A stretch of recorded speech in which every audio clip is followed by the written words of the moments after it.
कीमती चीज़ आपका कीमती समय हो सकता है, आपके लिए कोई कीमती व्यक्ति हो सकता है, आपके लिए कोई कीमती सामान हो सकता है। उन चीज़ों की बेटा कदर करना सीखो, वरना आगे जीवन में जाके बहुत पछतावा होता है कि मैंने जीवन में कीमती चीज़ों की कदर नहीं की। अक्सर आप देखो हमारे माता पिता क्या होते हैं, हमें लेके ओवर सेंसिटिव होते हैं, हमें लेके इनसिक्योर होते हैं कि ये जीवन में कुछ कर पाएगा कि नहीं कर पाएगा, और इसी चक्कर में कहीं ना कहीं आपको बार बार घर में परेशान भी करते हैं, डांटते भी हैं। हर बार सही भी नहीं होते वो डांटते हो, कहीं ना कहीं यहाँ पे जाने अनजाने प्रेशर बना देते हैं।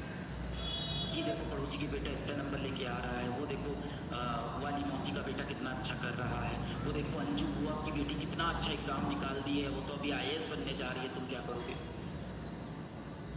वो देखो अंजू बुआ की बेटी कितना अच्छा एग्जाम निकाल दी है, वो तो अभी IAS बनने जा रही है, तुम क्या करोगे?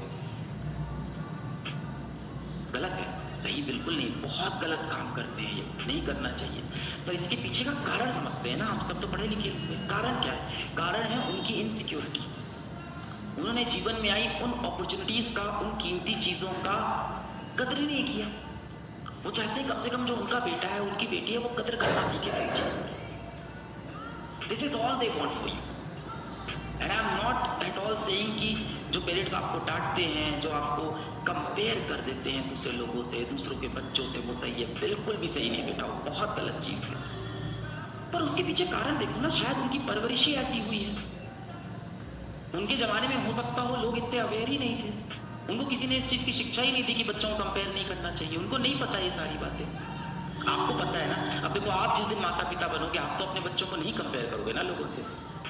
आई होप इतना तो आपने अपने जीवन से सीख लिया होगा ना, कहीं गलत चीज तो नहीं सीख ली है। कई बार क्या होता है कि हम लोगों से बहुत दिल लगाते हैं, बहुत प्रेम करते हैं, सब अच्छा करते हैं, अपनी तरफ से पूरे ऑनेस्ट रहते हैं, पर दुनिया कठोर है।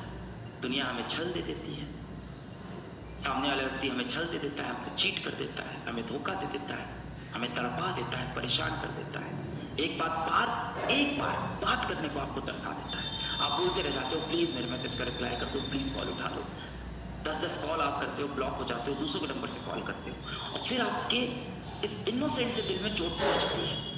और जब ये चोट पहुंचती है तो एक फीलिंग आ जाती है कि दुनिया बहुत बुरी है, मेरे साथ इस दुनिया ने बहुत धोखा किया है, दुनिया मेरा इस्तेमाल करती है, आई एम बीइंग यूज्ड। और फिर वो कहावत हमने सुनी है, टिट फॉर टैट, जैसे को तैसा देंगे। पर हम जैसे को नहीं, हम पूरी दुनिया को तैसा देने लग जाते हैं। कहीं आपके अंदर ये भावना तो नहीं बन रही कि जिस दिन मेरे बच्चे होंगे उनको भी मैं ऐसे ही तड़पाऊंगा? बिल्कुल नहीं बेटा, आपको सही शिक्षा मिल रही है।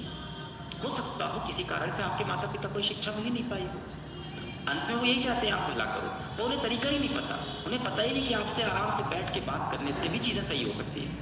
उन्हें पता ही नहीं कि आप अपना दर्द, अपनी कमजोरी, अपने सीक्रेट्स बाहर जाके दुनिया में अनजानों से बताने लगे हो, और अपने माता पिता से अपनी कमजोरी तक शेयर नहीं कर पा रहे हो, अपनी परेशानी नहीं शेयर कर पा रहे हो। ये चीज़ वो रियलाइज ही नहीं कर पाते।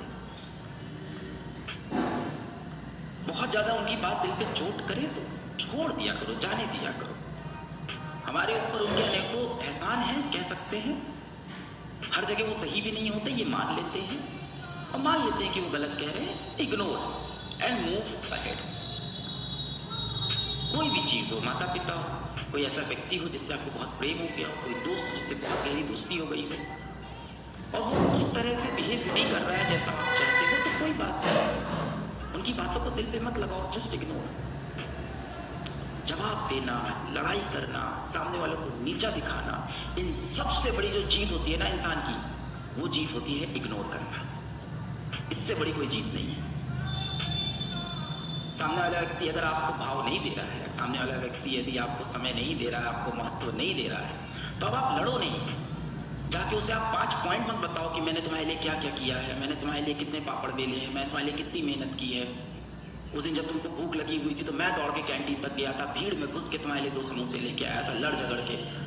उस भीड़ में मुझे धक्का भी पड़ा, किसी ने मुझे पीछे से मार भी दिया, पर मैं आया। जब तुम्हारा फोन आता है तो मैं खाना खाता रहता हूँ, खाना छोड़ के तुमसे बात करता हूँ, सारी इंपॉर्टेंस तुमको देता हूँ। ये सब मत जताओ यार। बता के और जता के अगर कोई मिल रहा है तो वो प्यार थोड़ी है, वो तो भीख है।